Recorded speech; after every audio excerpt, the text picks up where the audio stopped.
ሰላም የተከበራችሁ ኢትዮጵያ እንዴት ናችሁ? ይህ ጊር በሚል ተከታታይ የማቀርብላችሁ 134ኛው ቪዲዮ ነው። ዛሬ በፈረንጆቹ ቀን ኖቬምበር 13 2025 ነው።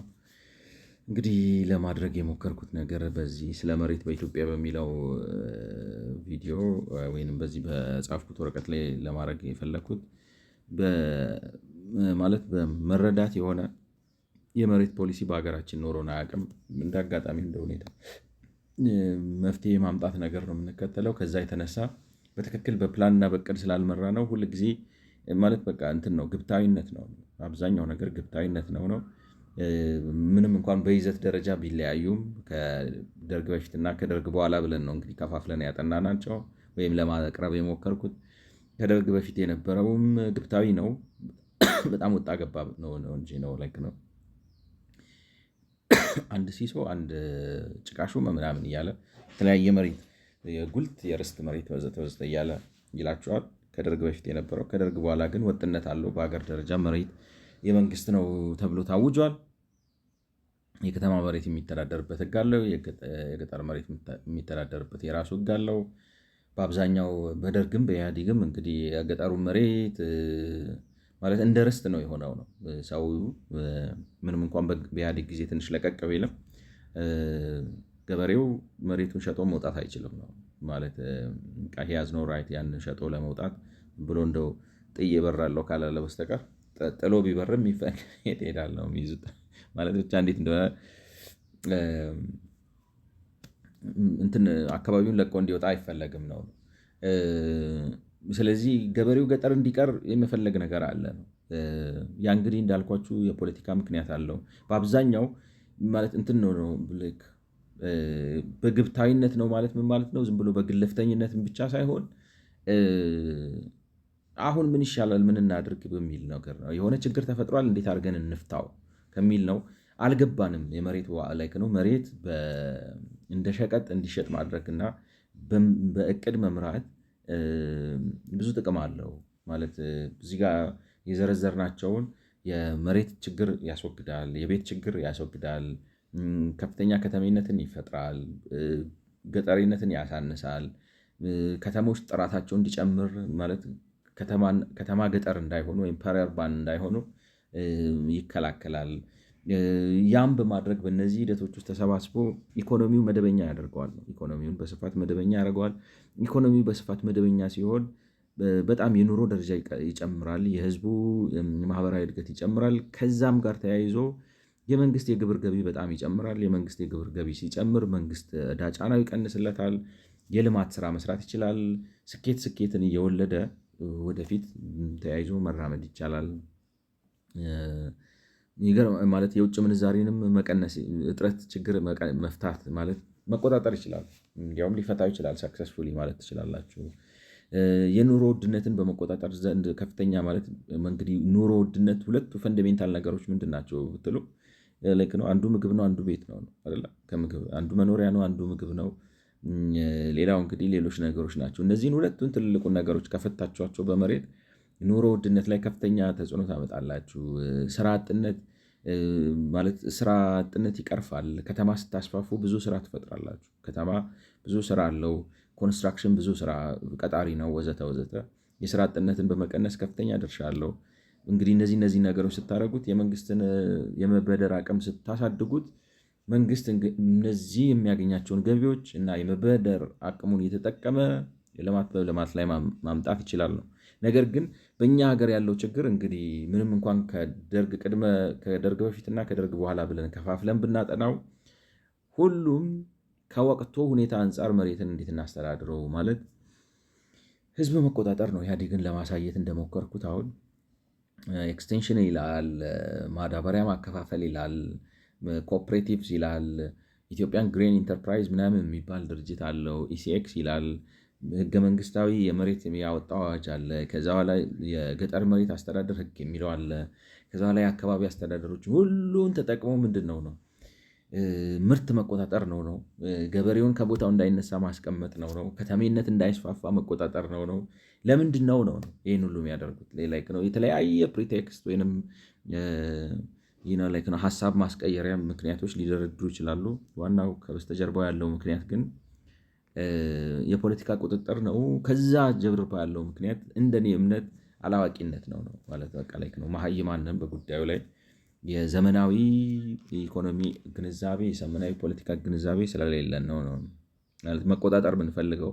ምክንያቱም ምን ይሰራል? አንድን ነገር ተቆጣጠራችሁ የምትገሉት ከሆነ ምርታማነቱን የምትቀንሱ፣ ውጤታማነቱን የምታዳክሙ፣ እነዚህን ነገሮች የምታመጡ ከሆነ ፖለቲካ ስልጣን መቆጣጠራችሁ እኔ የጠባብነት የአላዋቂነት ማለት የመሬት አቅርቦት ውድነትና እጥረት የምትፈጥሩ ከሆነ የቤት አቅርቦት ውድነትና እጥረት የምትፈጥሩ ከሆነ በምትከተሉት ፖሊሲ ነው ማለት ዝቅተኛ ከተሜነትና በጣም የተስፋፋ ገጠሬነት የምትፈጥሩ ከሆነ ማለት ከተሜነታችሁ ከህዝብ ቁጥራችሁ ነው አይደለም ከዲማንድ ጋር ከህዝብ ቁጥሩ እድገት ጋር መመጣጠን ካልቻለ የኢትዮጵያ ህዝብ በአመት ቢያንስ በ2% ምናምን ያድጋል ነው። ከተሜነት ግን በአመት በ2% አያድግም። ይገርማችኋል። በኢትዮጵያ ቢያድግ ኖሮ በጣም ብዙ ይመጣ ነበር እና አይደለም ኤግዚስቲንግ ፔንትድ አፕ የሆነውን ዲማንድ ማርካት ቀርቶ ከህዝብ ቁጥሩ ጋር እንኳን የሚመጣጠን ከተሜነት ማምጣት ማትችሉ ከሆነ በዛው መጠን ነው ገጠሬነትን ማትቀንሱ ከሆነ ከተማው በብዙ ማህበረ ማለት ነው የመሰረተ ልማት ችግሮች፣ የመብራት፣ የውሃ፣ የስልክ፣ የመንገድ፣ የትራንስፖርቴሽን፣ የስራ አጥነት፣ የቤት በሁሉ አይነት የመሰረተ ልማት ችግሮች ተወጥሮ የሚያዝ ከሆነ ከዚህም የተነሳ አብዛኛው የሀገሪቱ ኢኮኖሚ ኢመደበኛ የሚሆንና በዛም መንግስት ታክስ ቱ ጂዲፒ የሚቀንስ ከሆነ የሚገባውን ግብር ማያገኝ ከሆነ ለማቀድ የሚያስቸግር የከተማ ኢኮኖሚ የምትፈጥሩ ከሆነ ከፍተኛ የውጭ ምንዛሬ እጥረት የሚያሰቃያችሁ ከሆነ የኑሮ ውድነት የሚያስቸግር ከሆነ የስራ አጥነት ቁጥር ከፍተኛ የሚሆን ከሆነ የመንግስት የዕዳ ጫና የሚበዛ ከሆነ የምትከተሉት ፖሊሲ ምን ፋይዳ አለው? ገብቷቸዋል። ስለዚህ ይህን ማድረገው የፖለቲካ ቁጥጥር ፖለቲካ ተቆጣጠረ ይህን ያህል ሁሉ ጣጣ ከፈጠረብህ ማለት እንደ ሰው ፕሮሴን ኮንስ እናነጻጽራለን። ላይክ ነው ምንድን ነው የሚባለው? ጥቅም ከጉዳት እናነጻጽራለን እና ጥቅም ከጉዳት ስናነጻጽር ካልሰራ ማለት ጥቅሙ ከበዛ ምንድነው ጉዳቱ ከበዛ አንመርጠው ማለት የፖለቲካ ተቆጣጥረ በእንደዚህ አይነት ነው ዘርፈ ብዙ ማህበራዊ ኢኮኖሚያዊና ፖለቲካዊ ችግር ተቀስፎ የተያዘ ሀገር ላይ የፖለቲካ ስልጣን ይዘ የዛፍ ላይ እንቅልፍ መተኛት እና ነው ምን ፋይዳ አለው? ገብቷቸዋል። ስለዚህ አይ ዶንት ቲንክ ማለት they say yes ነው the immediate reason is to have a full political control ነገር ግን ከዛች ጠባብና ትንሽ እሳቤ በስተጀርባ ደግሞ እኔ ነው እንደ ዳሽን ተራራ የገዘፈ ትልቅ መሃይምነት ያለ ይመስለኛል ማለት ነው። ስለዚህ እንግዲህ እንደ ኢትዮጵያውያን ከመሬት ማግኘት ያለብንን ጥቅም አግኝተን ራሳችንን ማዘመንና ከምንገኝበት አድቃቂ ድህነት መውጣት ካለብን ስለዚህ መሬትን ተጠቅመን በትክክል ሌሎች ሀገሮች እንዳደረጉት ራሳችንን ማዘመንና ከምንገኝበት አድቃቂ ዴቢሊቴቲንግ ፖቨርቲ መውጣት ካለብን መሬትን ከሚያስመልከን መሃይምነት ጋር ያለንን ቃል ኪዳን ሰብረን እውነተኛ ዴሞክራሲያዊነት ህዝብ እንጀራ ላይ ቆሞ በእኔ ያውቅልሃለሁ የመሃይም ትምክህት እኔን ምረጠኝ ማለት ሳይሆን አሁን እንደዛ ነው የሚያደርገው። ሁሉ ነገር ኮንዶሚኒየሙን ይቆጣጠረዋል፣ ግብርናውን ይቆጣጠረዋል፣ እርሻውን ይቆጣጠረዋል፣ የማዳበሪያ ማከፋፈሉን ይቆጣጠረዋል፣ ያንን ይቆጣጠረዋል፣ ይህን ይቆጣጠረዋልና እነዚህ ነገሮች ተቆጣጥሮ ሲጨርስ በምርጫ አሸነፍኩ ሊል ነው። ገብቷቸዋል አይደል? ሁሉን ነገር እነዚህን በሙሉ ይዞ በምርጫ አሸነፍኩ ነው እና that's not true ነው ዴሞክራት የመሆን መገለጫ አይደለም ነው። that's not like a sign or a proof that you are a true democrat rather ነው የሞኝ ደፋር ነው።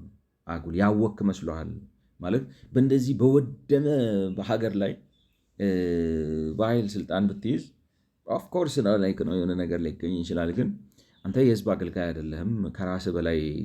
ከራስ በላይ ነፋስ ነህ ነው እና ማለት ሳይሆን የንብረት ባለቤትነቱን አክብሮ ለህዝብ የሚበጀውን ሀሳብ በጥናት አግኝቶ ህዝብን ከጎን ማሰለፍ መሆኑን መቀበል። ስለዚህ ነው በዲሞክራሲ የምታምን ከሆነ እውነተኛ ዲሞክራሲያዊነት ሰዎችን ኑሯቸውን፣ ገቢያቸውን እንደዚህ ማለት እንዴት ልበላችሁ አቅም በሚቀር መልኩ አሁን እዚህ ጋር በድርድር ነው በፍጹም ነው ማህበራዊ አቅምን በጣም ስብርብር አውጥቶ ሀገርን ድሃ በሚያደርግ መልኩ ነገሮችን ተቆጣጥሮ ምርጫ አሸነፍኩ ማለት ሳይሆን ኖ ሰዎች በትክክል የስሩና የንብረት ባለቤትነት መብታቸው ይረጋገጥ፣ ነፃነታቸው ይረጋገጥ፣ የመደራጀት መብታቸው እዛ ውስጥ እንደዚህ ነፃ የሆነን ህዝብ በሀሳብ የበላይን አጥንተህ አውቀህ ስራህን ሰርተህ ተምረህ የሚሻል ሀሳብ አምጥተህ ህዝብን ከጎን ማሰለፍ ነው እንጂ እንዴት ልበላችሁ ይሄ ህዝብን መሸወድ ወይንም ህዝብን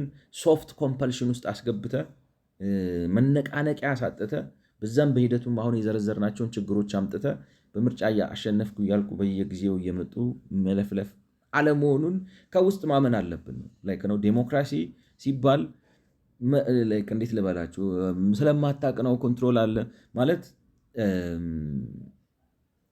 አሳምኖ መምራት ይቻላል የሚል እምነት አለ።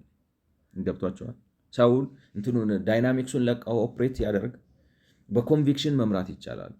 ያን ለማድረግ ግን አጥኚ መሆን አለብህ፣ የተማረ መሆን አለብህ፣ ማወቅ አለብህ፣ ወይ ቢያንስ ከበስተጀርባ እያጠኑ ስትራቴጂ ሀሳቦች ምናምን የሚያቀርቡልህ ሰዎች ያስፈልጋሉ። ዩ ከን ዱ ኢት ነው። እኛ ግን እንዴት ልበላችሁ አንችልበትም ነው። ካልተቆጣጠርን አይሆንም ነው። እና እኔ የኋላ ቀርነታችን ማለት በጣም ኮንትሮሊንግ ስትሆኑ ሰማው ሳይን ኦፍ ባክዋርድነስ ነው። የኋላ ቀርነት እንትን ነው የኋላ ቀርነት ምልክት ነው። ደግሞ ለምኑ ነው አንዳንዴ እኮ ነው የምላችሁ ለምኑ ነው ሺህ ዓመት አይኖር እውነቴን እኮ ነው የምላችሁ ማለት ራሳችሁን አጉል ለአደጋ አታጋልጡ፣ አላስፈላጊ ነገር ውስጥ አትግቡ እንጂ ነገ ጥላው ለምትሄደው ምን እንደሚሆን ለማታውቀው ማለት ነገር እንትን ይላል። እኔ እንግዲህ መጽሐፍ ቅዱስ አነባለሁ አንዳንዴና እንትን ይለኛል ይላል አይደለም ማን ነው ስሙ ጠቢቡ ሰለሞን ምን ይጠቅማል ማለት ሀብታም ብትሆኑ ነገ ካንተ በኋላ ማን መጥቶ ምን እንደሚያደርገው አታውቅም አይደል? በቃ እናንተ አሁን ሰርታችሁ ቢሊዮነር ሆናችሁ ለፍታችሁ ምናምን ነገር ይገርማችኋል። ነገ ልጃችሁ ወስዶ ይሄን ሁሉ የለፋችሁበትን ነገር ዶጋምድ ላይ ያደርገው ይችላል። ዮርና ገናሴ ገብታችኋል ማለት በማውረስ ራሱ አይሰራም ነው የምላችሁ። ሊያጠፋው ይችላል ነው ኮምፕሊትሊ ሊያጠፋው ይችላል። እና ምን ልላችሁ ነው አንዳንዴ ስለምኑ ነው ያስብላል። ገብቷችኋል። ያለውን ጊዜ 10 ጊዜ አንኖር መተን እንትን ነው በሂንዱይዝም ይቻላል። ግን እስካሁን በእኛ በምናውቀው ተመልሶ የመጣ ሰው አማኑኤል ካልሆነ በስተቀር ባለፈው እንትን ነበርኩ ተመልሶ የመጣ ሰው የለም። እና በእውኑ ነው የምላችሁ በምናብ እንትን በመቀባዠር ሊመጣ ይችላል። እና ማለት በደግነት በእውቀት በመግባባት በሰላም ነገሮችን ማድረግ እንችላለን። እንደዛ በማድረጋችን ክብራችን አይቀንስም፣ ስልጣናችን አይቀንስም፣ ጉዳታችን አይጨምርም። እንዲያውም ተገላቢጦች ነው የሚሆነው። ዶንት አንደርስታንድ እንደዛ ገብቷችኋል። እና ስለምኑ ነው አይገባኝም። እውነቴን ነው የምላችሁ ማለት አሁን how do you explain it ገብቷችኋል? how do you explain it እዛ ታግለው መጥተው ለዚህ ታገልን ሞትን ቆሰልን ምናምን ብለው ሂዱና እዩት ነው። ታገልንለት የሚሉትንም አካባቢ ታገልንለት የሚሉትም ህዝብ ምን አረጉለት ነው? አንድ ጋት ብዙ ነው። 1 ሴንቲሜትር ፈቀቅ አላረጉ እና የሆነ ነገር ሊኖር ይችላል እዛ። ግን ምን ልበላችሁ አሁንም በገፍ ነው ሰው ከሀገራችን የሚሰደደው። ድህነቱ፣ አለመግባባቱ፣ መጠላላቱ፣ እንባው፣ ለቅሶ፣ ሮሮ ስንቱ ነገር ነው ብላችሁ እና ያላይክረው እንትን የለውም ነው። ስለዚህ እውነተኛ ዴሞክራሲያዊነትን ማመን አለብን። ምንም አይመጣም ነው ምንም አይመጣም፣ የትም አይሄድም፣ ስልጣናችን አይቀንስም። ስልጣናችን የውሸት ካልሆነ በስተቀር ገብቷቸዋል። እውነተኛ ፓወርና አውቶሪቲ ከሆነ የትም አይሄድም ነው። ዝም ብሎ ግን እንትን ነው ገብቷቸዋል። የሆነ ላይክ ነው በፌክ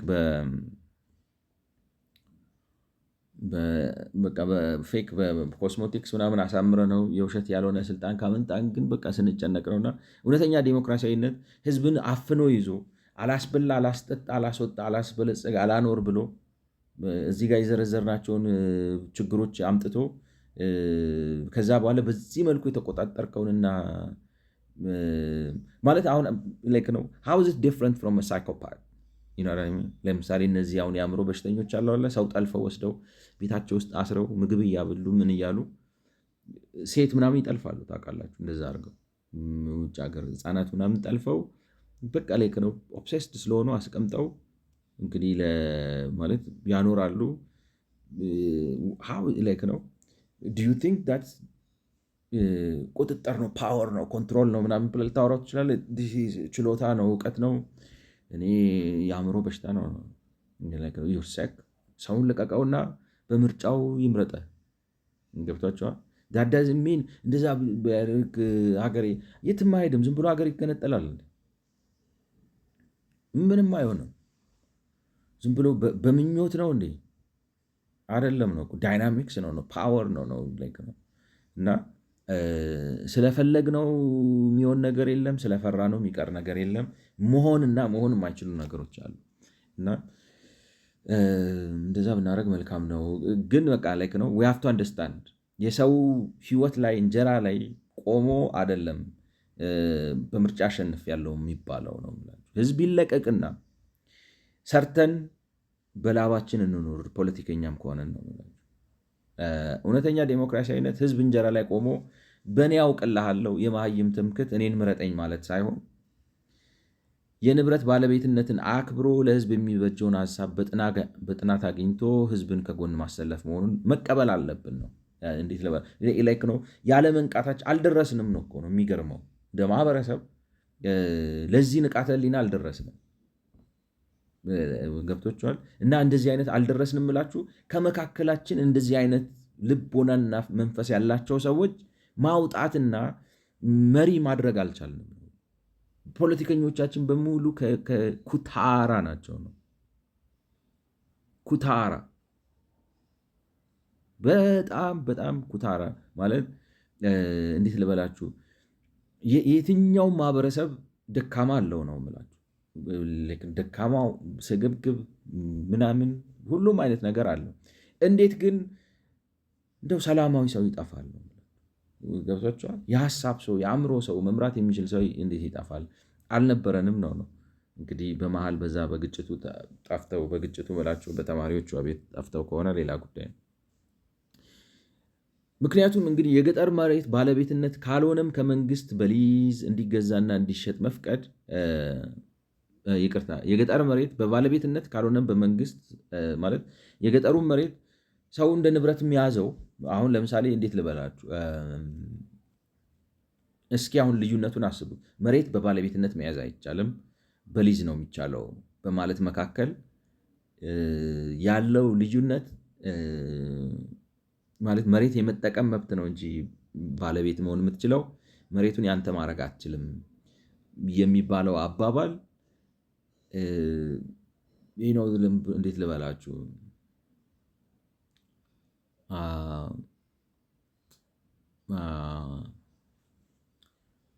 አት ኢንድ ኦፍ ዴይ ሰው መሬቱን በባለቤትነት መያዙ አይቀርም። ገብቷቸዋል። እኔ እንደምረዳው ማለት ሊዝ ሆነ ባለቤትነት ሆነ ፋይዳ ያለው ከምን አኳያ መሰላችሁ? የልማት ስራ ለመስራት ስትሉ ለምሳሌ አሁን አንድ ሰው ይሄ መሬት የኔ ነው፣ በዚህ በኩል ትልቅ መንገድ ልታወጡ ነው፣ ብዙ ፋይዳ ያለው ይሄ መሬት የኔ ነው፣ 5 ቢሊዮን ብር ካልከፈላችሁኝ አልነሳም ቢላችሁ አንድ ሰው ማለት ብዙ ኢንሴንቲቭ ሰጣችሁት ምናምን ብላችሁ ብዙ ነገር አመቻችታችሁለት ሞቼ እገኛለሁ አልለቀም መሬቱን ብሎ ድርቅ ቢል አይ ማለት ጥሩ ዋጋ ከተሰጠ ተለዋጭ መሬት ከተሰጠ መነሳት አለብህ ብሎ ለማስነሳት ካልሆነ በስተቀር ሌላ ፋይዳ የለው። ምክንያቱም እዚህ ጋር መሬት አለዋ ስትወስዱበት ተለዋጭ ሰጡታላችሁ ነው። ዝም ብላችሁ ሰው ማለት አታፈናቅሉም። አይሆንም። ከህዝብ ጋር ራሱ ያጋጫችኋል። ተለዋጭ ማከም አለባችሁ። ገብቷችኋል? ህጉ ከህግነት አኳያ ፋይዳ ያለው ሊዝ አረጋችሁት ወይም መሬት ንብረት ሆነ አልሆነ እንትን አለኝ ነው። ትራምፕ ካርዶ አለችኝ የመጨረሻ የማንሻ እንትኑ አለችኝ ለማለት ካልሆነ በስተቀር ሌላ ፋይዳ የለውም። ገብቷችኋል? እና ማለት እንትን የለውም ነው። አሁን ለምሳሌ መሬት የመንግስትና የህዝብ ነው ወዘተ ወዘተ ብለህ ህገ መንግስት ላይ መጻፍ እና የሆነ እንትንን ነው የሚያሳየው ነው። አሁን እንዳልኳችሁ አንድ ነገር አሁን የጣዖት አምላኪ ነገር ነው ማለት አብዛኛው ሰው ጣዖት አያመልክም በሚል ቢሆነ ጣዖት አንስቶ በቃ ህይወት አለው እንትን ነው ምናምን ብሎ አንድ ሰው ቢያደናንቀው እንደዛ ስላለው ምንም አይሆንም። የሆነ እንጨት ነው፣ የተቀረጸ እንጨት ነው የሚሆነው። ምንም አያመጣም፣ ምንም አያደርግም፣ አያድንም፣ አይፈውስም፣ አይለውጥም፣ አያበላም፣ ዝናብ አያዘንብም፣ ፀሐይ አያቆምም ወዘተ ምንም አያደርግም። ነገር ግን ሰውየው እንደዚህ አይነት እምነት ሊኖረው ይችላል። እንትን ላይ ወጣችሁ አሁን በዚህ ምንድን ነው የሚባለው የኢትዮጵያ መሬት ነው ኦልሞስት አንደርስቱድ። ሶቨሬንቲ ማለት ራሱ ምንድን ነው? ሉዓላዊነት ማለት በዚህ አስተዳደር ክልል ውስጥ የበላይ ወሳኝና ባለስልጣን የኢትዮጵያ ህዝብና መንግስት ነው ማለት ነው አይደለ? ሶቨሬንቲ ማለት ነው። ሉዓላዊነት ማለት እሱ ነው። አንዱ የሉዓላዊነት መገለጫ እሱ ነው። ስለዚህ ህገ መንግስት ላይ አምጥተህ እንደዚህ አይነት ጥብቆ የሆነ የበሰበሰ ጭንቅላትን መግለጫ የሆነ ነገር አምጥተህ አታስቀምጥም። ማስቀመጡ ፋይዳ የሚኖረው ለልማት ስፈልግ አነሳዋለሁ ከሚለው አኳያ ነው ማለት እንጂ አንድን ሰው እና ለልማት ስፈልገው አነሳዋለሁ ስትልና ለምሳሌ አሁን ሚኒራል ራይት ላይክ ነው እንበልና አንድ ሰው ከስሩ ነዳጅ ቢያገኝስ? ቤተሰጣችሁት እየኖረ ነው የሚኖርበት ላይክ ነው። በሊዝ ወሰደ፣ ነዳጅ አገኘ። እንግዲህ ማለት በሌጅስሌሽን ቻትጂፒቲ ከመሄድ እየሰለቸኝ ነው። ምን አይነት እንትን ነው አሁን አንዳንድ ሰዎች ማለት እንትኑን ከመሬት በታች ያለ ንብረት ራሱ እንደ ንብረት ይታያል። ለምሳሌ ፎር ሳም ሪዝን የምትኖሩበት ቤት ከስሩ የሆነ ነገር ዲስከቨር ከተደረገ ይመስለኛል አሁን በአሜሪካ መሬት ላይም ከመሬት በታች ያለውም እዛ ቦታ ላይ እናንተ እስካላችሁ ድረስ የእናንተ ነው። ለዛ ነው አሁን ለምሳሌ የነዳጅ ኢንዱስትሪያቸው ነዳጅ አገኙ የራሳቸው ነው፣ ራሳቸው ያደርጋሉ እና ጥሩ ነው። ላይክ ነው እንዴት ልበላችሁ፣ ሀብት ይፈጥራል፣ ካፒታል ይገነባል ምናምን። በዚህ አሁን በአፍሪካ በሳውዲ አረቢያ ምናምን ግን ነዳጁ የማን ነው? የመንግስት ነው፣ አትነካውም ብለው መንግስቱ ኦን ያደርገዋል። በዛ ግን እንትን ነው የራሳቸው ነው፣ አውጥተው ይሸጡታል፣ ይጠቀሙበታል ነው የምላችሁ።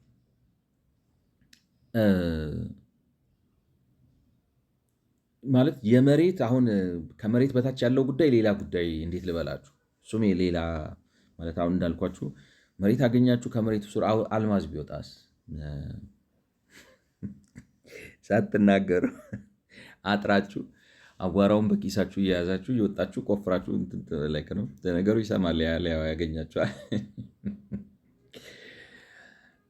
ኤኒዌይ እሱ ሌላ ጉዳይ ሆኖ መሬት የመንግስት ነው የመጠቀም ራይቱን እንጂ መሬቱን በባለቤትነት መያዝ አይቻልም፣ በሊዝ ነው ምናምን ብለህ አጓጉል ቁንጣ ጠቀማ ውስጥ የምትገባው ያው የጫካው የቁንጣ ጠቀማ ጭንቅላትን ይዞት ነው እንጂ እንትን የለውም ነው። ሰውየው መሬቱን አይበላውም። ገብቷችኋል? ከዚህ ጋር ብታነሳው ሌላ ቦታ ሄዶ የሚኖረው መሬት ላይ ነው። ገብቷችኋል? አት ኢንድ ኦፍ ዴይ መሬቱን ቆርሶ እንደዚህ አድርጎ በድሪል ምናምን ቆርሶ በእንትን በአውሮፕላን አስጭኖ አይወስደውም። የትም ብታደርገው ነዋሪ ነው የሚሆነው ነው። ስለዚህ የሊዝ አዋጅ ፋይዳው ስፈልግ አነሳሃለሁ ለማለትና ሌላው ደግሞ በሊዝ መሬት በመሸጥ አጓጉል ጥቅም ማግኘት ነው። ይፍጣ ላይ እንዴት ልበላችሁ፣ መሬት አልምተ መሸጥ ሌላ ነገር ነው። ይህ ነው ላይክ ነው ብር ለመሰብሰብ ነው እንጂ ላይክ ነው መሬት እንደዚህ ያልከው እንደዚህ ያላልከው ሰው ከመሬት የሚያገኘውን ጥቅም ከማግኘት እንዴትም አድርገህ ልታግደው አትችልም። መንገድ ሆኖ ይጠቀምበታል፣ ቤት ሰርቶ ይኖርበታል። ብታነሳውም ሌላ ቦታ ሄዶ ቤት ሰርቶ ነው የሚኖረው። ምክንያቱም እንደ ወፍ እየበረረ ሊኖር አይችልም። ከፖለቲካ ከሀገር ግንባታ አንጻር ስታስቡት ፋይዳው ያ ነው። ማንሳት ደግሞ እኔ አሁን ተጠራጥሬ የአሜሪካ ኮንስቲትዩሽን ለማንበብ ሞክሬያለሁ፣ ህገ ክራሲን ስጽፍ ማለት ነው። ማለት የአሜሪካ መንግስት እንኳን አሁን ንብረት የሚያከብር መንግስት ነው። ግን መሬቱን ለህዝባዊ አገልግሎት ከፈለግኩት ወስደዋለሁ ይላችሁ። ልዩነቱ ምንድን ነው? በፍርድ ቤት ምንድን ነው የሚባለው? በገበያ ዋጋ ሰጣለሁ። ቼክ ለማድረግ አሁን ቻት ጂፒቲን ጠየቅኩት። 5ኛ አሜንድመንት የሚባለው ላይክ ነው ፊፍዝ አሜንድመንት ኮንስቲቱሽን ኖር ሻል ፕራይቬት ፕሮፐርቲ ቢ ቴክን ፎር ፐብሊክ ዩዝ ዊዛውት ጀስት ኮምፐንሴሽን ማለት ምን ማለት ነው? የግል ንብረት የሆነ ንብረት ተገቢነት ያለው አግባብነት ያለው ካሳ ሳይከፈል በፊት አይወሰድም። በሌላ አማርኛ ምን ማለት ነው? ለህዝብ አገልግሎት ከሆነ ቤትህ ይወሰዳል። ምክንያቱም በአንተ ቤት መስመር ላይ ለብዙ ሰው የሚጠቅምና ምናምን የሚል ሰፊ አውራ ጎዳና ሊወጣ ከሆነ አይ የአንተ ንብረት ባለቤትነት መብት አለና በፍጹም አይነካም አንተ ካልፈቀድክ የሚባል ነገር የለም።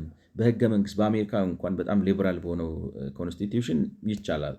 ዲፍረንስ ሊከራከሩ ይችላሉ። ኮምፐንሴሽኑ ማለት እንዴት ልበላችሁ፣ የሆነ ቫሉዌሽን ሲሰራ ቫሉዌሽኑ ልክ አይደለም ምናምን ብላችሁ አሁን በአሜሪካ ምንድነው ሊራዘም ይችላል። በሊቲጌሽን ነው ምላችሁ የኮርት ሲስተሙ ኢንዲፐንደንት ስለሆነ ምናምን ስላለ ማለት ልማት አቁሞ ክርክር ውስጥ ሊገቡ ይችላሉ። ከዛ አንጻር ነው እንጂ በአሜሪካም ይፈቀዳል ነው። በሊበራል ዴሞክራቱን ብትሆን መሬት ውሰደው ተብሎ ቢሰጠህም ኑርበት፣ እስካለህበት ኑርበት። አሁንም እኮ 99 ዓመት ኑርበት። ከዛም ደግሞ ላድስልህ እችላለሁ፣ ልትሸጠውም ትችላለህ ነው የሚለው ራይቱን። ግን መሬቱን አይደለም ላይክ ነው አስተሳሰቡ። እንዴት በሁለት ከፍለን ላስቀምጠው አጓጉል እንትን ከማረገው ማለት ነው። ሌትስ ዲቫይድ እና ላይክ ነው ሜሪት አለው እና ደግሞ ዲሜሪትም አለው ነው። ሜሪቱ ምንድን ነው የሚፈልገው? ሜሪት ኢነሰንስ ላይክ ነው ወይም ሎጂካል ፓርት አለው ላይክ ነው። ሌላው ደግሞ ዝም ብሎ ምትሃታዊ የሆነ ምንም ፋይዳ ቢስ የሆነ አስተሳሰብ አለው። ገብቷቸዋል። አሁን ሎጂካል ፓርቱ ምንድን ነው? አንዱ መሬትን በሊዝ መሸጥ መፈለግ ነው። ሎጂካል ፓርቱ ልክ ነው ማለት ሳይሆን አትሊስት አመክንዮ ይገባችኋል። ከበስተጀርባ ያለው ሰዋዊ የሆነ ልትቀበሉት የምትችሉ መጥፎ ነው በጎ ነው ሌላ ጉዳይ ሆኖ ማለት ነው። እንደ ሀሳብ ግን ሀሳቡ ምንድን ነው? የመሬት እጥረት ፈጥራለሁ።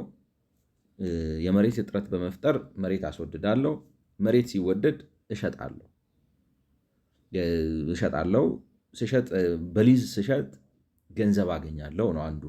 ስለዚህ ሊዝ የገንዘብ ምንጭ ነው ከሚል ይሄ ከሞኖፖሊ ነው ፍላጎት ነው። ሞኖፖሊና በፖለቲካ ያላችሁ ሞኖፖሊ ተጠቅማችሁ መሬት አስወድጄ ገንዘብ ፈጥራለሁ ነው አንዱ። ሌላው በሊዝ የምትሸጡበት ምክንያት ምንድን ነው? መሬት አስወድጄ ገንዘብ መሬት እሸጣለሁም ብቻ ሳይሆን ማለት ኔጌቲቭ መሆኑ እንደተጠበቀው ነው የምላችሁ። ሆነ ብላችሁ እጥረት መፍጠር በህግ ደንብ ራሱ ላይክ ነው አይቻልም። አሁን አንድ ነጋዴ ተነስቶ ጤፍ እየሰበሰበ እየገዛ ቢቆልፍ መንግስት ይዘምትበታል አይደለ? ህዝብ ልታስርብ ነው ብሎ ወይ ዋጋ ልታስወድድ ነው ምናምን ብሎ ይመጣበታል። ራሱ ላይ ግን ተጠያቂ ስለሌለ መሬት ይዞ መሬት እጥረት ይፈጥራል። እንደዛ ነው የሚያደርገው፣ ሌላ ነገር እኮ አይደለም። ሁለተኛ መሬት ራሱ በሊዝ ከሰጣችሁ በኋላ አካባቢ ይለማል። አካባቢ ለምቶ ዋጋ ሲጨምር ቫሊዩ ካፕቸርም ማድረግ ፈልጋለሁ ነው። ግን ቫሊዩ ካፕቸር የሌሎቹ ቫሊዩ ካፕቸር ሌላ ነው። የእሱ ካፕቸር ግን ያቺ ራሷ ጥሬዋን ገንዘቧን ራሱ ቫሊዩ አርጌ ካፕቸር ማድረግ ፈልጋለሁ። ስለዚህ ስትሻሻጡ ራሱ እዛ ቆሜ ማለት እንደገና ሊዝ አፈራርምሃለሁ። አሁን ለምሳሌ የዛሬ ዓመት በ1,000 ብር የገዛችሁት መሬት ዛሬ 3,000 ብር ቢደርስ በካሬ ሜትር ያቺ 2,000 ብሯን ዲፍረንሷን አምጣ ማለቱ ነው።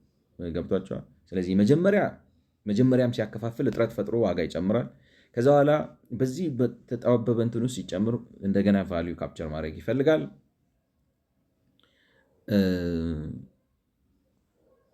እና ሶስተኛ ስጋት ይፈጥራል ነው ላይክ ነው እንዴት ልበላችሁ ምንም ይሄ አሁን ፋይዳ የለውም። እንዲያውም ከሎጂካል ብናወጣው 99 ዓመት አላችሁት እና ሲያድሰው እንደገና መጥቶ በአዲስ ሊዝ እንወያይ እንዋዋል ካላለ በስተቀር እሱ ቫሊዩ ካፕቸር ጋር ነው የሚመጣው። ገብቷቸዋል ማለት አሁን የዛሬ ከኖራችሁም ነው አሁን መኖሪያ ቤት ብሎ ሲሰጥ 99 ዓመት ነው የሚሰጣችሁ በአብዛኛው። ስለዚህ 99 ዓመት ሶስት ትውልድ ምናምን ይኖራል። ማንስ ደግሞ እዛ ጋር ሊቀመጥ ይችላል? 99 ዓመት ረጅም ነው። ገብቷቸዋል። ስለዚህ 99 አሁን ለማለቱ ምንም ፋይዳ የለውም ነው የምላችሁ። ታይም ሴት ማድረጉ እኔ ከንትን አኳያ ነው የምላችሁ። ፔሪድ ማስቀመጡ ምንም ፋይዳ የለውም የሚል እምነት ነው ያለኝ። ሁለተኛ አነሳዋለሁ እዚህ ጋር ሌላው አይ ቲንክ ከንትን አኳያ ልንጨምረው የምንችለው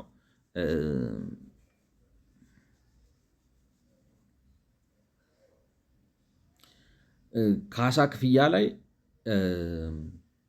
የራሱን ይሄ ቀናንሶ ምናምን ብሎ ቤቱ አርጅቷል የተገነባው በዚህ ያህል ብር ቢሆንም በዚህ ዓመት ጊዜ ውስጥ እንትኑ ብሎኬቱ ረጥቧል፣ እንትኑ እንደዚህ ብሏል ምናምን ብሏል፣ ስለዚህ ዋጋው ይቀንሳል ብሎ ርካሽ ዋጋ ይሰጣችኋል። ከዛም ባለፈ ደግሞ ሳነሳችሁ ክርክር ካለ ተነስታችሁ ነው እንጂ የምትከራከሩ ሳትነሳ አትከራከረኝ ምናምን ብሎ መብት ይነሳችኋል። ይሄም ማለት ሴጣናዊ ሆነ አልሆነ ሌላ ጉዳይ ነው። ነገር ግን የሆነ አንድ በነፊት አለው ለሱ ሎጂካል ብላችሁ ፔሪድ ብሎ ማስቀምጡ ግን እንድምታው ኢምንት ነው። ምክንያቱም ኤኒታይም መጥቶ ሊያነሳችሁ ይችላል አይደለ? በ99 ዓመት በፊት ይሁን ከ99 ዓመት በኋላ ይሁን ወዘተ መጥቶ ሊያነሳችሁ ይችላል። ምንም እንትን የለው ምንድነው ስሙ 99 ዓመት ነውና ምንም ላይክ ነው ወይንም ደግሞ ዋጋው እንደገና ከ99 ዓመት በኋላ ዋጋውን እንደገና ተምነዋለው ብሎ አርጊው እንደገና እንደዛ እንኳን ሊል ነው እንዳትሉ በመሃር ዋጋ ልከልስ እችላለሁ ብሎ ያስቀምጣል አዋጁ። ስለዚህ ዓመት አስቀመጠበት አላስቀመጠበት ስለ መሬት ያለውን የተንሻፈፈ አስተሳሰብ ነው እንጂ የሚያሳየው አንዳች የሆነ አቺቭ የሚያደርገው ፖለቲካል ኦብጀክቲቭ እንዳለው ያሳያል የሚል እምነት የለኝም ማለት ነው። ይሄ እንደዚህ እንዳለ እንደተጠበቀ ሆኖ ግን በጠቅላላው የሊዝ ራይት ማለት መሬትን መጠቀም ነው እንጂ የመሬት ባለቤት መሆን አይቻልም ማለት ፋይዳ ቢስ ነው። ሰውየው መሬቱን መጠቀም ማለት አሁን ምን ማለት ነው? በባለቤትነት መያዝ አይቻልም። መሬት የኢትዮጵያ መንግስትና የብሔር ብሔረሰቦች ነው ምናምን ብሎ ማለት ምን ትርጉም አለው? እንደዛ ተባለ አልተባለ ሰውየው ማለት መሬት በሊዝ ሰጣችሁት ወይንም ደግሞ በባለቤትነት ሰጣችሁት ምንም ትርጉም የለውም። ምንም እናንተን ማትረቡ መሆናችሁን ከማሳየቱ በፊት በስተቀር ማለት ምንም ትርጉም የለውም። ቢካውዝ ከዛ በኋላ የምታረጉት ነገር ነው የሚወስነው። እንዳልኳችሁ ለልማት ለማንሳት ከዚህ ጋር አሁን እንግዲህ እነዚህ ነገሮች ሁሉ ጨፍልቃችሁ ለልማት ነው ሌላ ነገር ማለት አይደለም። ልማት ማለት ምን ማለት ነው? ለህዝባዊ አገልግሎት መዋል እና የህዝብን ተጠቃሚነት ማረጋገጥ ነው። ግን ኮንስቲቱሽናሊ ንብረቱ ለህዝብ በሚያስፈልግበት ጊዜ ካሳ ከፍዬ ላነሳው እችላለሁ ብላችሁ ኮንስቲቱሽናሊ ስቲፕሌት ካረጋችሁ መሬቱን ለ1000 ዓመት ሰጣችሁት፣ ለ99 ዓመት ሰጣችሁት፣ ለ10 ዓመት ሰጣችሁት፣ ለ20 ዓመት ሰጣችሁት ትርጉም የለውም ነው። ይሄ የመብት ጉዳይ ሳይሆን የተንሸብለክ ነው። እንዳልኳችሁ እንትን ነው በቃ ራዕይ አልባ አመራር ውጤት ነው። ራዕይ አልባ ፖቴንሻል የመረዳት አቅጣጫ የማስቀመጥ እና መሬትን መሆን የሚችለውን ነገር መረዳት መቻልና ለመቻል ቹን የሚያሳይ ነው። በቃ ኢህአዴግ ወይንም ደግሞ የኢትዮጵያን መሬት ፖሊሲ ያወጡ ሰዎች ስለ መሬት የሚያውቁት ነገር የለም።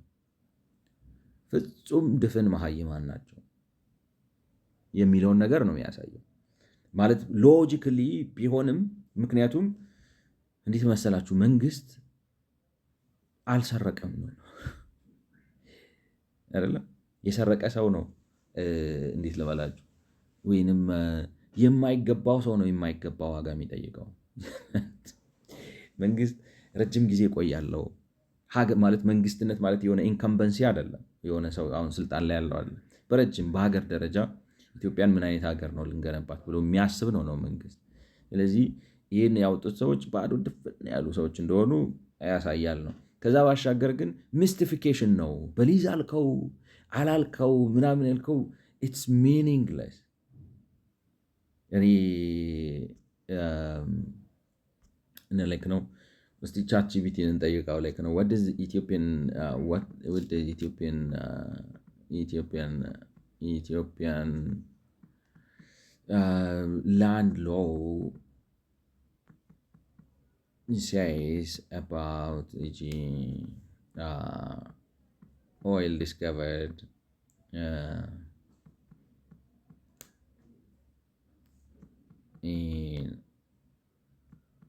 on the land of a leaseholder, on a land of a leaseholder in Arkansas, I think, all right.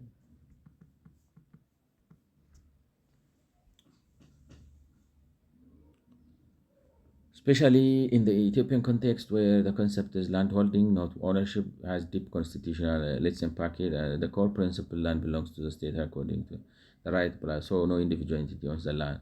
Even the state is the only natural resources, including because act only been is a plot of like this is further mining proclamation, which gives exclusive exploration development right to entities licensed by the Ministry of the mineral imperator are the property of the government. The private persons cannot exploit them without a license. No, like no licensing is another thing. Compensation is if, for example, like the government can expropriate the proclamation. Okay, you're entitled to compensation for. All right. ማለት በኮንስቲትዩሽን ደረጃ አይለውም። ምንድን ነው እንግዲህ አዋጅ አውጥቷል ነው 1161 2019። አሁን እንግዲህ 2019 የቅርብ ነው ማለት ነው። በዘመነ ብልጽግና የወጣ ነው። ስለዚህ ከዘመነ ብልጽግና በፊት መሬት የእናንተ አይደለም ይላቸዋል። መሬቱን የመጠቀም መብት ግን የእናንተ ነው ብሏቸዋል። ገብቷቸዋል። ስለዚህ መሬቱን የመጠቀም መብት ማለት ምን ማለት ነው? መሬት ውስጥ የወጣውንም ማለት ነው። በያዛችሁት ቦታ ላይ ሚኒራል ዲስከቨር ካረጋችሁ መሬቱ የእናንተ ነው፣ በሊዝ ተሰጥቷችኋል። ዴቨሎፕ የማድረግም መብት ሊኖራችሁ ይችላል። እንዴት ልበላችሁ፣ ፌር የሆነ ፍርድ ቤት ብትሄዱ ላይክ ነው ላይክ ነው like what would be the court ruling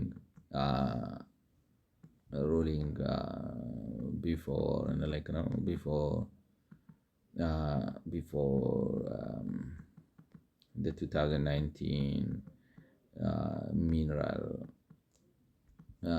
proclamation. እኔ ይመስለኛል ፍርድ ቤት ብትሄዱ መሬትን የመጠቀም መብት ማለት excellent follow up in nuanced one to answer it properly to know how Ethiopian courts and proclamation treat mineral and petroleum before that the right to ownership of rural as well as the natural resources is exclusively vested in the state and in the people of Ethiopia.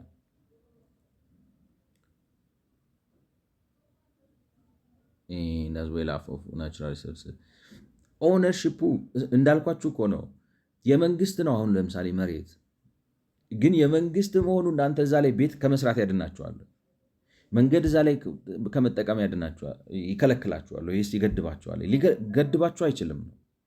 ሚኒንግለስ ነው መንግስት መሬት የመንግስት ነው ብለህ ስቴት ማድረግ። ገብቷችኋል? ሶቨሪን ነው። ይሄ የኢትዮጵያ ሶቨሪን ቴሪቶሪ ነው። ኢትስ ባይ ዴፊኒሽን የኢትዮጵያ ህዝብና መንግስት ነው። question is እንዴት አድርጌ ነው መሬቱን የምጠቀመው እና ውስጡ ያሉትን ማዕድኖች ካገኘው እንዴት ነው የምጠቀመው የሚለው ጉዳይ ነው። you don't state the obvious on law። ገብቷችኋል? መተንፈስ የሰው ሁሉ ተፈጥሯዊ መብት ነው ብለህ ትጽፋለህ። you don't እና This means no court could legally rule that minerals or discovered under someone's plot belong to that holder. እኔ ይመስለኛል ለመሰላችሁ መሬቱን እና ተፈጥሮ ሀብቱ ወዘተ ኤክስክሉሲቭሊ የመንግስት ራይት ነው አላችሁ። ገብቷችኋል? አዎ የመንግስት ነው ኦውን የሚያደርገው መንግስት ብቻ ለመላው የኢትዮጵያ ህዝብና መንግስት ነው ኦውን የሚያደርገው። ሶቨሪን ሉዓላዊነታችን ነው። ግን እዛ ሉዓላዊነታችን ላይ ለምሳሌ በሊዝ መሬት ተሰጥቶኛል እና ምናልባት የሊዝ ህጉ ይሄን መሬት የሰጠው ማዕድን እንድታወጣበት አይደለም እንደገና አዲስ ፈቃድ አውጣ ብሎ ሊከራከራችሁ ይችላል እንጂ ገብቷችኋል? ከዚህ ከአዋጁ በፊት መጥቶ ሊያስቆማችሁ የሚችል አይመስለኝም። ካስቆማችሁም በህጉ መሰረት ሳይሆን በድርቅና ነው የሚሆነው። ገብቷችኋል? ማለት በቃ ዝም ብሎ ነው ብሎ በድርቅና ነው እንጂ ለዛ ሌላ አይችልም። ዋናው ሀሳቤ ግን ምንድን ነው? መሬትን አልተረዳነውም ነው። መሬትና ሊፈጥር የሚችለውን ነገር ስላልተረዳን ህግ ስናወጣ የምናወጣበት ዓላማ እንዳልኳችሁ አሁን ይሄ በሊዝ ማድረጉ መሸጥ ምናምን መፈለጉ ስትሸጥ ለማግለክ ነው፣ ገንዘብ ለመሰብሰብ ነው። ገብቷችኋል? ያንን ግን በሊዝ ሳታረገውም አቺቭ ልታረገው ትችላለህ። መሬት አጫርቼ እሸጣለሁ ልትል ትችላለህ። ኔሴሰርሊ በሊዝ መሆን የለበት። ገብቷችኋል? አጫርቼ በሊዝ እሸጣለሁ ማለት ትችላለህ። በሊዝ ከሸጥክ በኋላ እንደገና መሬቱ ሲሻሻጥ እንደገና ማየት አለብኝ ማለት ትችላለህ። ያቺ ቫሊዋን ካፕቸር ሞኒተሪ ቫሊዋን ብቻ ካፕቸር ለማድረግ እና እሱን ለማድረግ እንደሱ ማድረግ ትችላለህ። ሊዝ መሆኑ ፔሪድ ማስቀመጥ አለማስቀመጥ ውስጥ ችግር የለውም። ምክንያቱም ኤክስፕሮፕሬት ማድረግ እስከቻልክ ድረስ ለፐብሊክ ሰርቪስ ዝም ብለህ ሰውየው ስላስጠላህ አይደለም እኮ መሬት የምትነጥቀው። አንድ ጀስቲፋይ የማደርግበት ዓላማ አለኝ ብለህ ነው። እና ሊዝ አረከው አላረከው ካነሳው በኋላ ነው የምትከራከረውም ልትለው ትችላለህ። ስለዚህ ሊዝ መሆን አለመሆኑ ፋይዳ ቢስ ነው። ኢቭን ስለ ሚኒራል እንኳን ያለው ነገር የለም ነው የምላችሁ። ሚኒራሉ የመንግስት ነው። ግን አንድ ሰው ማለት ደሴም ወይ እንትኑም በሆነበት አግባብ ነው። ኮንስቲቱሽኑ ራሱ ካለ አይደለም። ቆይ እዚህ ጋር አሁን ብንመጣ የኢትዮጵያ ህገ መንግስት 40 ላይ ብትሄዱ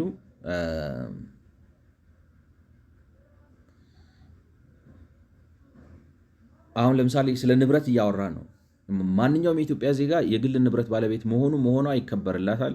አንቀጽ 1 ማለት አንቀጽ 40 ንዑስ አንቀጽ 1 እያነበብኩ ነው። ይሄን ነው ማለት ነው። ማንኛውም የኢትዮጵያ ዜጋ የግል ንብረት ባለቤት መሆኗ ይከበርለታል። ይህ መብት የህዝብን ጥቅም ለመጠበቅ በሌላ ሁኔታ በህግ እስካልተወሰነ ድረስ ንብረት የመያዝና በንብረት የመጠቀም መብት የሌሎችን ዜጎች መብት እስካልተቃረነ ድረስ ንብረትን የመሸጥ የማውረስ ወይም በሌላ መንገድ የማስተላለፍ መብቶችን ያካትታል ብሎ ፕራይቬት ፕሮፐርቲ ፈቅዷል። ሲቀጥል ለዚህ አንቀጽ ዓላማ የግል ንብረት ማለት ማንኛውም ኢትዮጵያ ዜጋ ወይም ህጋዊ ሰውነት በህግ የተሰጣቸው ኢትዮጵያዊ ማህበራት ወይም አግባብ ባላቸው ሁኔታዎች ወዘተተውሱ የገጠር ሆነ የከተማ መሬትና የተፈጥሮ ሀብት ባለቤትነት መብት የመንግስትና የህዝብ ብቻ ነው። ስለዚህ ምን ልላችሁ ነው? ልክ ሚኒራሉ ማለት መሬቱ የባለቤትነት መብት የመንግስትና የህዝብ ብቻ ነው እንዳለው ነው ሚኒራሉንም የመንግስትና የህዝብ ነው የሚለው ማለት ነው። ገብቷችኋል? ስለዚህ መሬት ተሰጣችሁ፣ በሊዝ አሸንፋችሁ ወሰዳችሁ። መሬቱ ላይ መብት አለው። ባለቤትነት መብት የመንግስት ነው።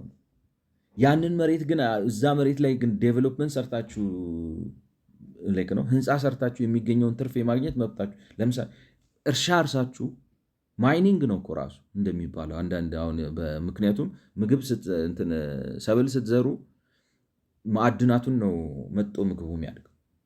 ለዛ ነው አሁን ማዳበሪያ የምትተኩት ማዕድኑ እየተመጠጠ ስለሚወጣ ማለት ነው። ማዕድን እየቆፈራችሁ ነው በሌላ አማርኛ እርሻ ስትሰሩ።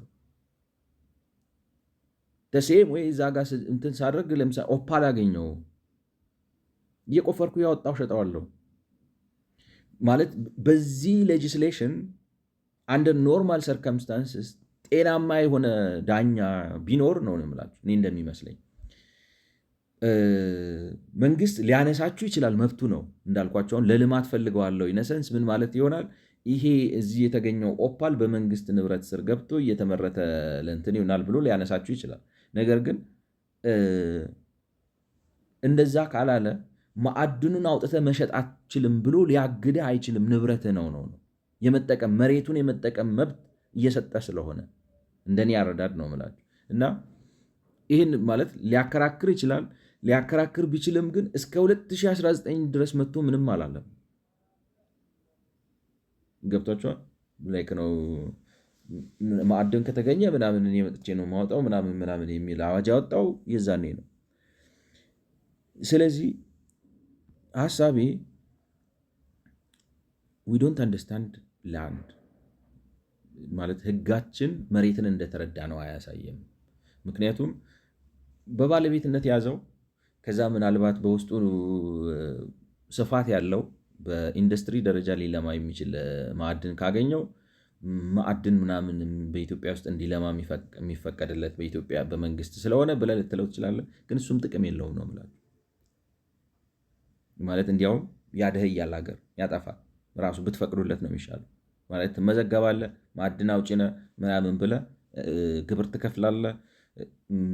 ዌልን ጉድ ቀጥል ቆፍር ማለት አካባቢ ጥበቃ ኮንሲደር ማድረግ አለብህ ማለት ነው። ሰፈርህ እንትን ከሆነ መኖሪያ አካባቢ ከሆነ መኖሪያ አካባቢውን እንዳታበላሽ እንደዚህ አይነት ሬጉሌሽኖች ታስቀምጥለታለህ እንጂ እንዴት ልበላችሁ አይ አታውጣም ብላ አትይዘውም። ምክንያቱም እንደዛ ማድረገ ስለማይጠቅም ነው። ያደክመሃል፣ ያጠፋሃል፣ ያደህያል እንጂ የሚበጅልህ ነገር የለም ማለት ነው። ማለት ቢያወጣው ምንም አያደርገውም ነው ማለት። እሱ ሀብታም ቢሆን የት ሄዳለሁ?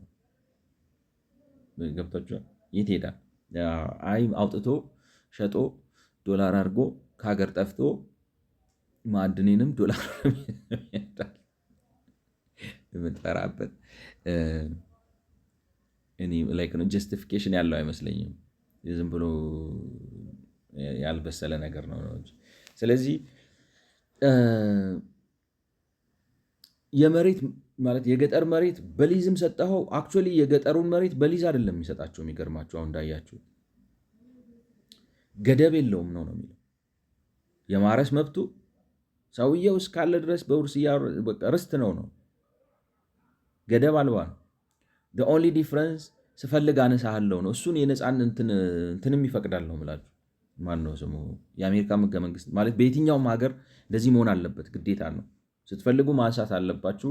ኦፍኮርስ የምታነሱበት ፕሮሰስ የሌጋል ፕሮሰሱ ምናልባት እንደ ኢትዮጵያ አይነት ፈጣን እድገት የምትፈልጉ ከሆነ አንዳንድ ጊዜ ይህ ነው ላይክ ነው የሆነ ለምሳሌ ኢንዲፐንደንት የሆነ ቫሉዌሽን ኦርጋናይዜሽን አቋቁማችሁ ያ ቫሉዌሽን ኦርጋናይዜሽን በሚያወጣው ቫሉዌሽን መሰረት የካሳ ክፍያ ተከፍሎ ትነሳለ ማለት በፍጥነት ነገሩን ገና ሊትጌት እያደረጋችሁ ልማት በጣም እንዳያጓትትባችሁ። ምክንያቱም በኢትዮጵያ በጣም ብዙ ፈጣን ከተሜነት መምጣትና ብዙ ልማት መሰራት ስላለበት እንደዚህ አይነት ማለት ነው ላይክ ነው በጣም ኤሴንሻል እና ዴትሪመንታል ያልሆኑ ፖለቲካል ራይቶች እንዳያስተጓጉላችሁ ማለት ነው። ማለት ፌር ሆናችሁ በሁለቱም ምንድነው የሚባለው ከኤክስኪዩሽንም አንጻር ፈጣን እንድትሆኑ ከመብት ማክበርም አንጻር ፍትሃዊ እንድትሆኑ ማለት ነው። እና የገጠር መሬት እንግዲህ ለማለት የፈለግኩት እሱን ነው። በባለቤትነት ካልሆነ በመንግስት በሊዝ እንዲገዛና እንዲሸጥ መፍቀዱ ማለት ሊዝ አረከው አላረከው ዲፍረንስ የለውም ነው። ዋናው መሬቱ እንዲገዛና እንዲሸጥ መፍቀድ ገበሬው በሙሉ መሬቱን ሸጦ ከርታታ እንዲሆን ብሎም መሬት ተጠቅልሎ በጥቂት ባለሀብት እጅ ይሆናል የሚል ኢሳይንሳዊ ስጋቶችን ትተን እነዚህን ማቆም አለብን ነው። አሁን እንዳልኳችሁ የሚያቀርብላችሁ ምንድን ነው? መሬቱ ተጠቅልሎ ከተሸጠ አንደኛ ገበሬው ሸጦ ወጥቶ ተመጽዋች ይሆናል፣ ለማኝ ይሆናል፣ ጥገኛ ይሆናል፣ ድሃ ይሆናል ነው። ሁለተኛ ደግሞ መሬቶቹ በሙሉ ተሰብስበው በጥቂት ባለሀብት እጅ ይገባሉ የሚል ሁለት ስጋት ነው ማለት።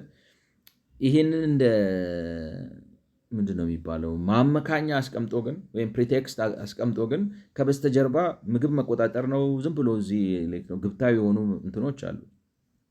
ግን በማመካኛነት የሚያቀርባቸው ምክንያቶች እነዚህ ናቸው። በጥቂት ባለሀብት እጅ ይሆናል ነው። ግን ዴር ኢዝ ቲንግ ኮልድ ለምሳሌ የተለያዩ እንትኖች አሉ ነው ስኪሞች አሉ። ላንድ ሪአሬንጅመንት የሚባላል አሁን በቻይና የሚጠቀሙበት አለ ምናምን ወርልድ ባንክ ሪኮመንድ ያደረጋቸው የተለያዩ ልምዶች አሉ። የተፈለገው ምንድን ነው?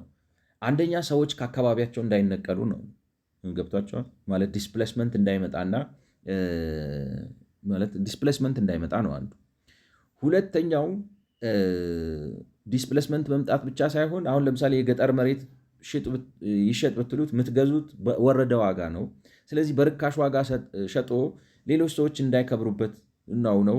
ሌላው ደግሞ ገበሬው እየሸጠ ሲሄድ ሀብታም የሆነው ሰው እየገዛ ሄዶ ከፍተኛ የመሬት ሞኖፖሊ ሊፈጥር ይችላል እና ስጋት ሊሆን ይችላል ነው። እነዚህ ግን ማለት ጸረ ሞኖፖሊ የሚባል ህግ አለ እኮ ነው። ገብቷቸዋል። አንድ ሰው ከዚህ ያህል በላይ መሬት መያዝ አይችልም። በግብርናም ቢሆን ነው የምላችሁ ማለት ሪዝነብል የሆነ ኤክስቴንሲቭ። አሁን ለምሳሌ አንድ ሰው 20 ሺህ ምንድነው 50 ሄክታር 100 ሄክታር 1000 ሄክታር መሬት የያዘ ከዛ በላይ ግን አይችልም ብላችሁ ማገድ ይቻላል በህግ ነው የምላችሁ። ምክንያቱም በዛ ያክል ፕሮዳክሽን ማለት ኢፌክቲቭ ፕሮዳክቲቪቲን የምግብ ፕሮዳክቲቪቲን ሊያመጣ በሚችል መልኩ እንደ ካሳሰባችሁም ነው የምላችሁ አንቲትረስት ሎ ማውጣት ይቻላል። መጀመሪያ ውስጥ ግን ገበያው ይሂድና ደግሞ አንዱ ሲገዛ ሌላው ቁጭ ብሎ አያየውም እኮ የምላችሁ ይፎካከራሉ። ሲፎካከሩ እና ገበያም ያስገድዳቸዋል። ዝም ብለው መግዛት አይችሉም። የገበያ ጥሩነቱ እኮ ምን መሰላችሁ? ካፒታሉ ወዴት እንደሚፈስ ይወስነዋል። አንድ ቦታ አሁን ለምሳሌ መሬት ዝም ብላችሁ ስትሰበስቡ ገንዘብ ይይዝባቸዋል፣ ሪተርን አያመጣም። ሌላ ቦታ አለ ሊኩሬቲቭ፣ እኔን እዚህ ጋር ብታመጣኝ የበለጠ ገንዘብ አመጣልሃለሁ የሚል ነገር።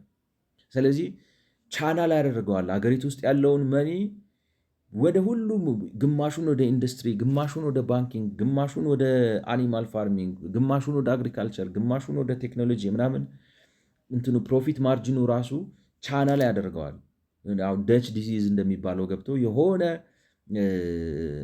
በጣም ኤክስፖኔንሻሊ አትራፊ የሆነ ነገር ለምሳሌ እንደ ድራግ አይነት ነገር ወይም እንደ ነዳጅ አይነት ነገር መጥቶ ለዛውም ደግሞ ነዳጅ እንደ ሳውዲ አረቢያ መሆን አለበት ማለት $10 አውጥታችሁ $70 የምትሸጡት ማለት ነው። በጣም ኢላስቲክ የሆነ እንትን ነገር ሲኖረው ነው የሚያስቸግራል እንጂ ማርኬት እኮ ዋጋ ሴት ያደርጋል ነው ራሱ። እና ለፖለቲካ አጓጉል አገዛዝ የምትፈራው ከሆነ በህግ ትቆጣጠረዋል። እንገብቷቸዋል። ልቀቀውና ሲሮጥ ሲሄድ ስጋት ከፈጠረ ማለት አንዳንድ ሰው አሁን እንዳልኳችሁ መሬት የሚገዛው ለፖለቲካ አጀንዳ ሊሆን ይችላል፣ ለውጭ እንትኖች ሊሆን ይችላል። ዝም ብለው ለመሰብሰብ የሚፈልጉ ሰዎች እንደዛ ሲሆን ምን ትሰራለህ? ተኝታል። ያንን ፍርሃት ግን ልክ ህልም አለ ተብሎ ሳይተኛ አይታደርም እንደሚባለው ያንን ፍርሃት ግን መሬት በገበያ እንዳይገዛና እንዳይሸጥ አታቆምም። ለምን እንደዛ ስታደርግ ቅድም የዘረዘርናቸውን ብዙ ችግሮች ስለሚፈጥረብ ሰው ሪዝን አይደለም። ገበሬው ሸጦ ገበሬው አንደኛ ዝም ብሎ ተፈናቃይ ሻጭ እንዳይሆን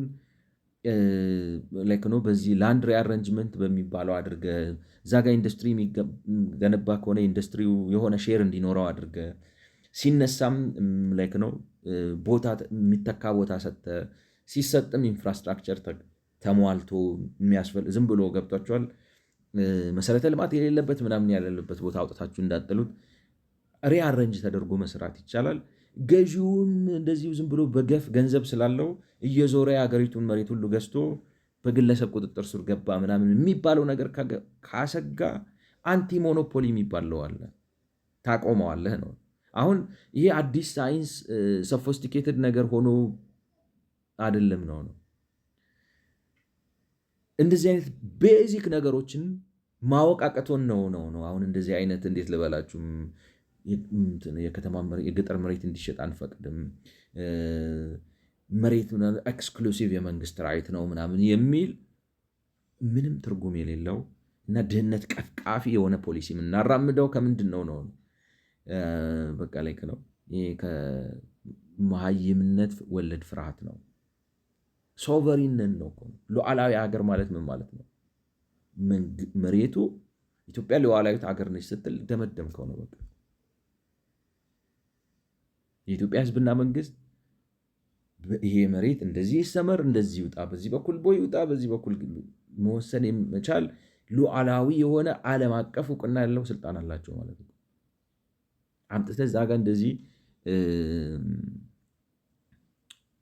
ነው ኦብቪየስ ፋክት ብለህ እሱን ማዕከል አታደርግም ነው ያው ጠባብነቱ ማይምነቱ ካልያዘ እና ከእንደዚህ አይነት እንግዲህ ለማለት የፈለግኩት በባለቤትነት ካልሆነም ከመንግስት በሊዝ እንዲገዛና እንዲሸጥ በመፍቀድ ገበሬው በሙሉ መሬቱን ሸጦ ከርታታ እንዲሆን ብሎም መሬት ተጠቅልሎ በጥቂት ባለሀብት እጅ ይሆናል የሚል ኢሳይንሳዊ የሆነ ስጋታችንን ትተን እንደ ላንድ ሪአሬንጅመንት አይነት ገበሬ አላዋቂ መሬት ሻጭ እንዳይሆን ማድረጊያና ጥቅሙን ማስጠበቂያ መንገዶች እንዲሁም የመሬት ግለሰባዊ ሞኖፖሊ መግቻ ብዙ የህግ አሰራሮች እንዳሉ አውቀን የገጠር መሬት በገበያ እንዲሸጥና የግለሰቦች ብሎም የመንግስት ገቢ እንዲያሳድግ መፍቀድ አለብን ነው። ነው ስለ መሬት ይህን ማወቅ አለብን። ምንም አይመጣም ነው። ሉዓላዊ ሀገር ነን። ቀኝ የተገዛን አይደለም። የማንም ክሊየንተል አይደለንም። ስልጣን አለን ነው። ህዝብ ነን። የራሳችን መንግስት ነው ያለው። ከሌላ ሀገር መጥቶ ምናምን የተጫነብን መንግስት አይደለም ያለው። ስለዚህ መሬቱ የኛ ነው። አንድ ሰው ሞኖፖሊ ከሆነ ሞኖፖሊ አንቲትረስት ሎ ታወጣላችሁ። እንኳን በመሬት አይደለም በንግድ እንኳን ሞኖፖሊ አይቻልም። ገብቷችኋል? ሞኖፖሊ የቴሌ ሞኖፖሊ ሰብረን ለሳፋሪኮም እያካፈልን አይደለም። ገብቷችኋል? የሲቢኢ ሞኖፖሊ ሰብረን ለብዙ ፕራይቬት ባንኮች እያካፈልን አይደለም። ስለዚህ ደሴም ወይ ዝም ብሎ መሬት ሲገዛ ወይም የውጭ ገንዘብ ይዞ መጥቶ መሬት ሲገዛ ዝም ብሎ አታየውም። መቆጣጠሪያ ያለው ህግ ታወጣለህ። ያም ብቻ ሳይሆን የግብርና መሬት ባለቤትነት ከግብርና ውጤታማነት ጋር እንዲያያዝ በማድረግ ግብርናችን ከገባበት ኋላ ቀርነትና ድህነት አላቀን ራሳችንን በምግብ መብቻል ብቻ ሳይሆን የግብርናውን መሬት የምግብ ብቻ ሳይሆን የውጭ ምንዛሬ፣ የርካሽ ጉልበትና የርካሽ ምግብ ምንጭ ማድረግ አለብን። ምንድን ነው ለማለት የፈለግኩት እዚህ ጋር